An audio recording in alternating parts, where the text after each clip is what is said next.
I want to now take you to Tamil Nadu because there's been a political showdown and a disturbing incident. In a Chennai university, there's been a report of an alleged sexual assault in the campus. Protests have erupted. This is about the assault of a 19-year-old student.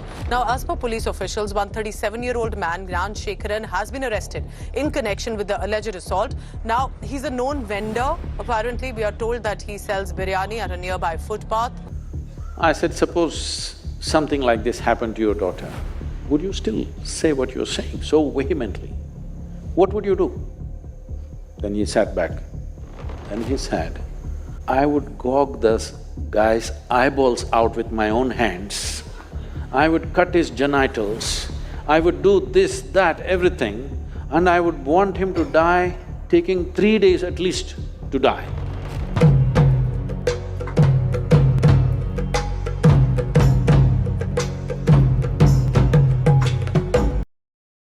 In the middle of Tamil Nadu capital Chennai, the sprawling Anna University campus, which is there for many years, a girl and a boy, fourth year and second year, they were right inside the campus. Two unknown fellows went there, beat up the boy and sexually assaulted the girl very brutally with injuries. And now the CCTVs are not functioning. It only shows the current state of law and order in Tamil Nadu, the current state of administration in Tamil Nadu. We just pray and hope this is the last time an incident like this is happening, be it any institute, in a premier institute in Chennai. We are shocked and just hope and pray the police people whose hands are tied for political reasons, they'll be given some freedom to operate. So when I entered in the university as a student, I used to think, why to enter in politics? Just make my career and leave the university. So I had this careerist orientation in life. What you think about, is studentship and politics, is it a good mix? Do you think overall, is it a good mix? See, let's understand the word politics. Unfortunately, today in this country, if I say they're doing politics, that means they're doing something nasty. Unfortunate. Politics means, that means you're into policy making. That's what politics is supposed to be. A politician means somebody who is engaged in policy making. Policy making, is it vital for the making of a nation or no? Is it vital or no? So, first of all, take away the negative connotation of the word politics. So if you are doing politics as a nasty way of doing things with people, definitely you must stop it. But if you are looking how to understand, how to set a policy, maybe you will not become a politician in future, we don't know. But every young person should know how a policy should be made, how solution should be found for a society or a nation. Everybody should think about it. Otherwise, we have become an irresponsible citizenry where we don't even go and vote because we don't know what the hell it is. We think politics means corruption, we think politics means doing something nasty to each other. No, politics means learning to set policies. Setting policies means arriving at something that works for everybody, or at least the maximum number of people, if not for everybody. In a nation or in the world, setting a policy means arriving at a certain framework so that it works for all of us. Isn't this important? Whether you're going to run a 2-member family or 4-member family, or run a small business or an institution or a nation, is this not important? You understand how to set a framework which works for all people concerned. Is it not important? Yes. Whatever you may do future. We want little clarification on this. So Sadhguru, in your one of the earlier videos, you have mentioned of having those leftist orientations. You have been involved in putting posters, and you have been in that league of attending attending meetings late in the night and putting posters and all that. But when we were interacting with the students in the campus, we found out that there is this dominant perception about Sadhguru being right-wing. Though you have tried to explain it earlier as well. But this… No, right? But this… Only right arm. But Sadhguru, this perception is because you have supported government earlier on the issue of demonetization, then later on having no bomb blast occurred in the country. So is Sadhguru, That's clear. has Sadhguru turned right-wing now? Is it? See, right now, we are working with the Tamil Nadu government, which you know is AIDMK. Nobody knows which wing it is.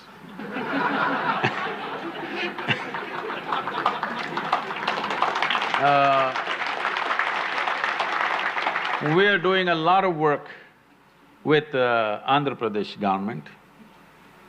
Still, I think even that you can't decide which wing it is. And that wing was part of the big wing in the center, but now it is not, it is flapping against it. Now we are working in Kerala, which is left wing, and we are working with the central government. If you want to call it right wing, you can call it right wing. I'm saying, what is this problem with the government? Government means, in a democratic country, it's people's choice, isn't it? Now I don't respect people's choice, I respect only my choice. I think you're a nutcase. You're fanatical. You're fanatical about your own beliefs. I don't belong to any wing, but when people elect, whether I agree with it or I don't agree with it, personally, whether I agree or I do not agree with it, I will bow down to people's will, because that's what democracy means. Now, the significance of democracy is just this. Why can't we have… well, you mentioned about my… say that I was only 14, okay? Please pardon me. Young blood, that time. Even now… But then you are putting… even now young, Sadhguru, you are putting it as it was your mistake. You were no, just I did for- not say it's my mistake. It is just that I'm telling you, this is 70s. 1967, Che passed away. You don't understand, at that time, Che was like… he was like our elder brother, he died. And how he was killed, those stories spread everywhere. And there's a lot of emotion in all of us. Even today I see people wearing Che's t-shirt and going. Most probably, a whole lot of them don't know who he is, they think he's Bob Marley or something. So, at that time, it's like our elder brother was killed in Bolivia. And at that time, the nation was in a state where it looked like there's not going to be any solution in this country at that time. So we thought, we and a whole lot of other people believed, unless there's an armed revolution, there is no way out for this country. And even in school, there were teachers who were giving us talks. And everywhere there was Russian literature, and we read and read, we devoured Russian literature, and it all made sense. And I'm always angry. You can't believe this. But I'm always angry because everywhere I see injustice.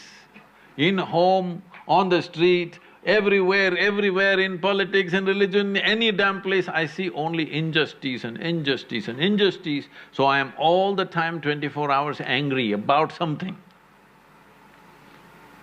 When you're angry, you want a quick solution. You're not willing to wait for solutions to happen, you want a quick solution. So the quick solution looked like armed struggle. These were the heady days of Charu Majumdar and Somolu in the south. Well, we were fired up by that. I'm not regretting those days, but we have come to a time now where we are on a threshold of possibility through democratic means. Never before this has happened in the world, I want you to know this. The only nation which has moved 1 billion people from poverty to a certain level of economic well-being is China, okay? But they did it the hard way, violent way, all bullets and bullets and bullets. But they've done a great job because keeping people for generations in poverty is worse than killing them. In extreme poverty, where nourishment is an issue. So they did what they did in their own way. You can condemn them or you can admire them. For me, it's a certain wisdom, painful wisdom, which they employed and they did. And once they achieved what they have to achieve, now they're trying to move slowly towards a democratic process to some extent. At least open market system they're going into. But with India, we have a unique possibility. We can move 500 to 600 million people from abject poverty in which they are right now to a reasonable level of well-being in a matter of next 10 to 15 years' time. We are just on the threshold of that. Through a democratic process, without bullets, without killing, without massive repression, nothing, no force. Without force, we are able to do it. If we manage to do it, if all of us get together, it will happen, otherwise we'll sit on the threshold forever. Right now, there is a possibility we can cross the threshold. I think we must make that possibility a reality because never before any nation, anywhere, has moved 600 million people from poverty to reasonable well-being in a matter of one generation. It's not happened anywhere. We can do this in this country for the first time. So, well, when you were young, you were communist, now you are saying this. I have not changed my position, I am still that. Because for me, communism means an individual embracing the community as myself. That I still am. I may not be in the party, because the party didn't make sense to me, but communism has not gone out of me. We are a community where we live together, a few thousand people, without any distinction of caste, creed, religion, anything. Nobody I've ever asked who come to Isha Yoga Center, what is your religion, what is your caste? I don't even ask because it never occurs to my mind. So, how I became right-wing in JNU, I do not know. So I feel today, when information is available everywhere, I think young people, educated people should… all of you research scholars should do some research at least, all right?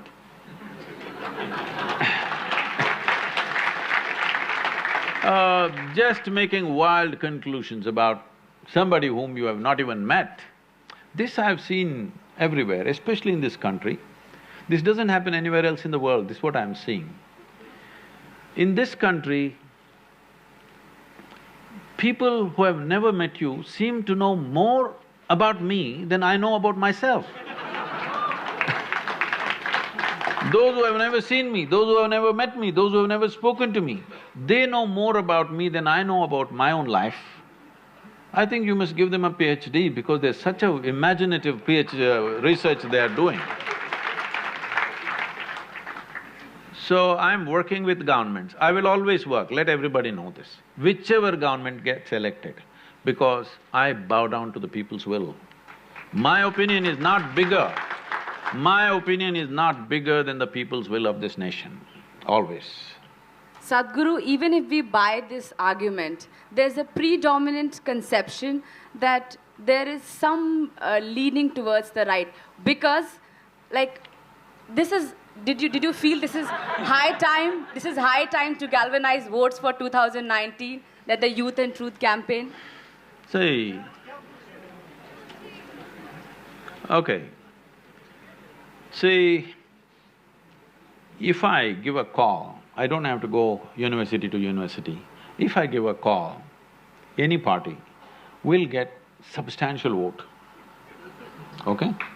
But I will tell you this, my daughter comes and asks me, which party should I vote? I won't tell her. I tell her, you need to think. She is an artist. So I tell her, you need to think, what's good for you and people around you? Maybe not good for me, it doesn't matter. What's good for you and people around you, for your community of artists, whatever, you must vote for that party, not what I say. In the… in the yoga center and everywhere I go, people ask, Sadhguru, whom should I vote for?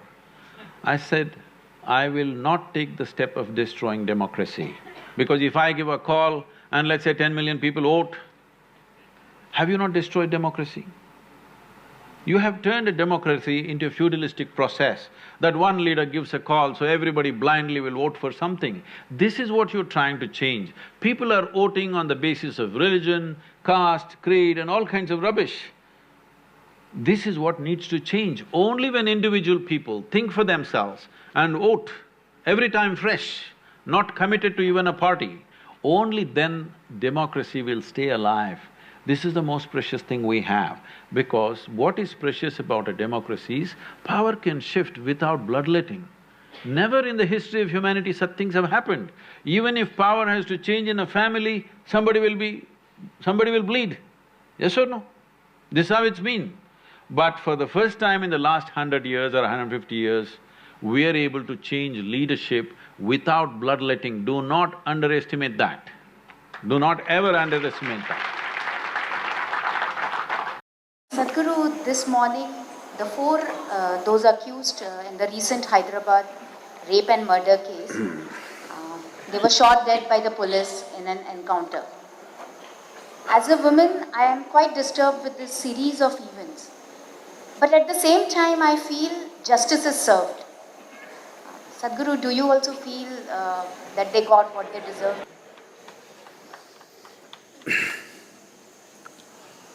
Well, what happened to that young woman? Unfortunately, is not an isolated case. And this is not just happening in this country, it's happening all over the world. Just on the basis of gender, that a human being is brutalized in this way is happening everywhere. It was at a much lower scale in this country simply because till this generation, largely women were protected, they were indoors, in their homes. There was not much room for these things. It happened with people that they know. This kind of brutalization was not there because normally women were in protected spaces. This is the first generation stepping out, and now this is on the rise. One terrible event after another, one more brutal than the other is happening. Well, if you were a close friend or a family of this young woman, definitely you would want to do this. Just let me tell you how it is. So I'm talking about a few years ago, 2-3 years ago, I was in California and something similar happened in California. And we were discussing this and different people saying different things because I was with a group of people who are against capital punishment. They don't believe in capital punishment. I also don't want to hang anybody. But at the same time, when certain things happen, not just as crime, somebody has taken absolute pleasure in tormenting, demoralizing and making a human being absolutely wretched. They just didn't do it, they took enormous pleasure in doing it. So this discussion was going on and this particular person who is an activist against capital punishment, it got very heated. Then I asked, see, suppose, because he had a 14-15-year-old daughter and the case that we were discussing was somewhere near that kind of age group. I said, suppose something like this happened to your daughter, would you still say what you're saying so vehemently? What would you do? Then he sat back. Then he said, I would gouge this guy's eyeballs out with my own hands, I would cut his genitals, I would do this, that, everything, and I would want him to die, taking 3 days at least to die. I said, see? So that kind of emotion is there in people. Now the killing by the police, if you go this way, you will not have a civilized nation left. If the police and the judiciary start acting upon families' emotion or people's emotions, then there will be no rule of law at all. In the process of building a civilized nation or a society, rule of law is not always justice. Rule of law is not justice. Rule of law prevents a whole lot of things that could happen. Well, right now you must understand this, the rule of law is like this.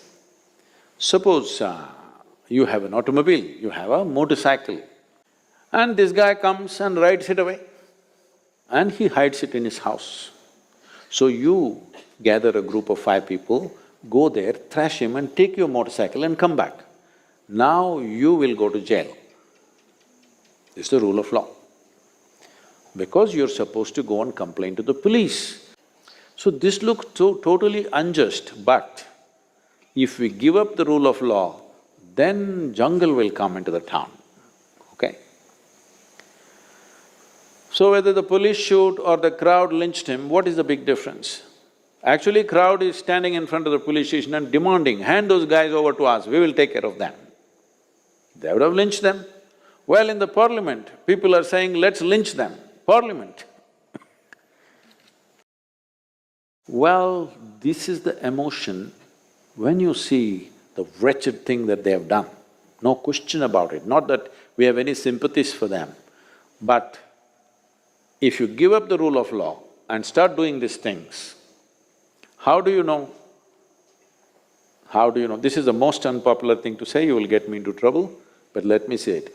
How do you know? Suppose I am the police person and today there's a huge pressure in the town that this has happened. What do? The first 4 guys who are sitting here pick them up and say, these are the guys. And if I wait for 2 days, these guys are going to speak. So best thing is shoot them or hang them in the prison and say they committed suicide. That's it, case closed, my job is done, I get a medal. I'm saying there are many loopholes to this kind of things. So once you go into that region, then there is no control. Right now, the nation's emotion is such that the right thing has been done to these 4 people. Well, I don't want to go into the details of it could be anything, but at the same time, in the cover of darkness, if these 4 people had escaped, then what would the nation say? Then every one of us would be saying, these police are so incompetent, they are no good for anything, they are probably cahoots with them, maybe the policeman also raped that girl, all kinds of things would come out. Journalism would go loose on everything. So there are many aspects to it, it's a terribly sensitive matter. But should we move towards going for quick justice? If a crime happens, tomorrow morning shoot them or hang them. Well, if you bring back the kangaroo courts, then you will be taking a backward step in our efforts to civilize this world. Don't think the world is civilized, okay? You have to constantly, in every generation, move them towards civilization, constantly. Otherwise, they will go backwards with these emotions. When something that's precious to me has been lost, then I will say, let's break the law and do this, because it hurts me so much. So, it's a very unfortunate scene. It is not for you or me to take sides, which is right, which is wrong. This is the unfortunate reality, but I would say largely this is a consequence of inordinately slow judicial process. That everybody knows if you go to the court, it is going to take 10 years. If my daughter is raped, do I want to wait for 10 years? Definitely not. Right now, the other parents of the another brutal rape and murder of Nirbhaya in Delhi, those parents are saying, this is a good thing that happened, I want the same thing to happen to the perpetrators who did the same thing to my daughter. Why? After 7 years, they're still not hung. The sentence has been given, but appeal after appeal, they will go to a higher court and a higher court. His whole life he will spend in the prison and we are paying taxes for him. Yes, we are.